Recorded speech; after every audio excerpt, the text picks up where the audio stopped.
La ville à l'époque moderne, nous disent les historiens, c'est un mouroir, un refuge pour la pauvreté, un asile pour les mendiants qui y trouvent tant soit peu de quoi se sustenter.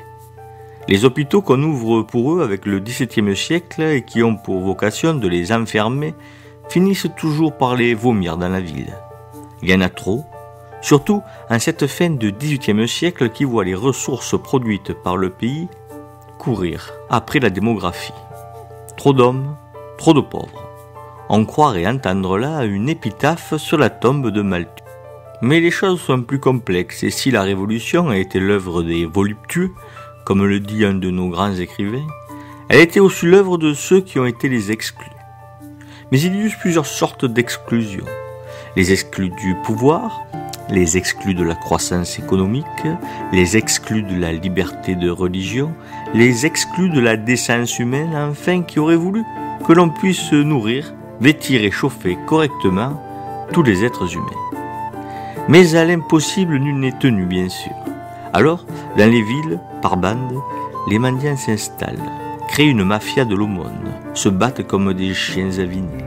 Au-dessus d'eux, dans la hiérarchie des êtres citadins, il y a les jeunes désœuvrés, chômeurs déjà. Beaucoup de chômeurs parmi les jeunes, d'autant plus qu'ils sont de plus en plus nombreux, tant le XVIIIe siècle a aimé voir les gens s'aimer et a permis qu'un certain nombre des rejetons de l'amour échappent à la faucheuse prépubère.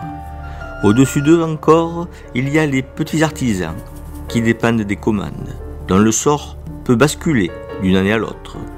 Partout, il y a donc l'angoisse des lendemains qui pourraient être les derniers, d'où les révoltes nombreuses enflammant les villes, le recours à l'armée, le sang partout pour rétablir le calme. D'une certaine manière, le peuple, il peut être défini de deux manières. Soit on se dit, comme Chantal Mouffe, que le peuple, c'est ce que crée la politique. Soit, comme Michel Onfray, que je cite du bout des lèvres, le peuple, c'est la somme de tous ceux qui sont dominés dans une société. On peut encore aller voir du côté de Victor Hugo. Mais là, la définition est beaucoup plus poétique, c'est-à-dire beaucoup plus près de la réalité. Je cite Victor Hugo donc, ce géant du XIXe siècle. Le plus excellent symbole du peuple, c'est le pavé. On marche dessus jusqu'à ce qu'il vous tombe sur la tête.